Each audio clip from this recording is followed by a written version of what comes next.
Hi hello ನಮಸ್ಕಾರ, welcome back to our YouTube channel. Time ಬಂದು 2:30 ಆಗಿದೆ.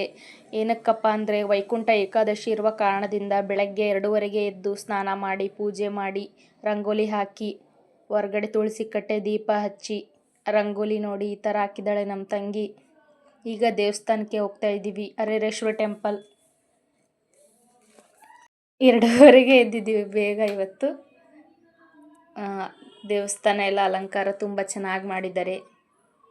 ಇವತ್ತು ದರ್ಶನ ನೇರವಾಗಿ ಮಾಡೋಂಗಿಲ್ಲ, ದಕ್ಷಿಣದಿಂದ ದರ್ಶನ ಮಾಡಿ ಉತ್ತರದಿಂದ ಹೊರಗಡೆ ಬರ್ತೀವಿ. ಎಲ್ಲ ಕಲ್ಲಿನಿಂದಲೇ ಕೆತ್ತನೆ ಮಾಡಿರೋದು ಇದು ದೇವಸ್ಥಾನ, ಹರೇಶ್ವರ ದೇವಸ್ಥಾನ. ಹರೇಶ್ವರ ದೇವಸ್ಥಾನ ಇರುವ ಕಾರಣದಿಂದ ಹರಿಹರ ಎಂದು ಹೆಸರು ಬಂತು ಈ ಊರಿಗೆ. ಹರಿ ಅಂದರೆ ವಿಷ್ಣು, ಹರ ಅಂದರೆ ಶಿವ. ಅದಕ್ಕೋಸ್ಕರ ಎರಡು ದೇವರು ಶಿವ ಮತ್ತು ವಿಷ್ಣು ಒಂದೇ ದೇವರು, ಹರಿಹರೇಶ್ವರ. ಇದೆಲ್ಲ ಕಲ್ಲಿನಿಂದಲೇ ಕೆತ್ತನೆ ಮಾಡಿರೋದು, ಕೆತ್ತನೆ ಮಾಡಿರೋದು. ಇದ್ರ ಹಿಂದೆ ತುಂಗಭದ್ರಾ ನದಿ ಇದೆ.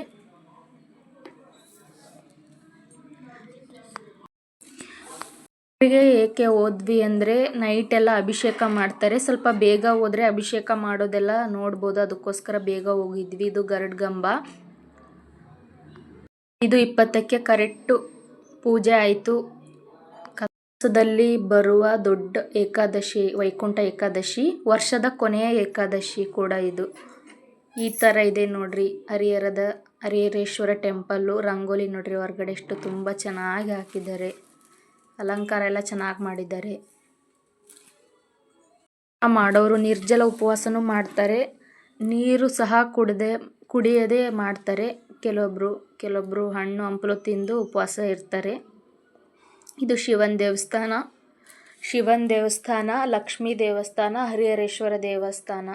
ಇಲ್ಲಿ ನೋಡ್ರಿ ರಶ್ಶು, ತುಂಬ ಜನ ಬಂದಿದ್ರು ಫ್ರೆಂಡ್ಸ್. ಗಲಾಟೆಗೆ ವಿಡಿಯೋ ಮಾಡೋಕ್ಕಾಗಲಿಲ್ಲ ಸರಿಗೆ. ಇದು ಎಂಟ್ರೆನ್ಸು.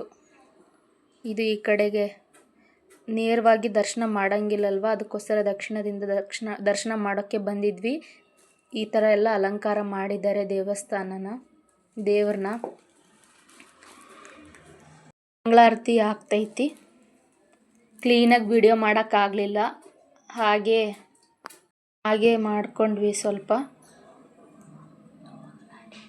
ತುಂಬ ಗಲಾಟೆ ಇತ್ತು, ತುಂಬ ಜನ ಬಂದಿದ್ದರು. ಮಂಗಳಾರತಿ ಪೂಜೆ ಎಲ್ಲ ಭಾಳ ಚೆನ್ನಾಗಾಯಿತು. ಏಕಾದಶಿ ಆಯ್ತಲ್ಲ, ಅದಕ್ಕೋಸ್ಕರ ಬೆಳಗ್ಗಿಂದ ಸಾಯಂಕಾಲ ತನಕ ಹೀಗೆ ಇರ್ತಾರೆ ಜನ. ನೋಡ್ರಿ ಯಾವ ಥರ ಜನ ಇದ್ದಾರೆ ಅಂತ, ಹೊರಗೆಲ್ಲ ಫುಲ್ಲು ತುಂಬಿಕೊಂಡಿದ್ದಾರೆ. ಇದು ಕಾಲಭೈರೇಶ್ವರ ದೇವರು,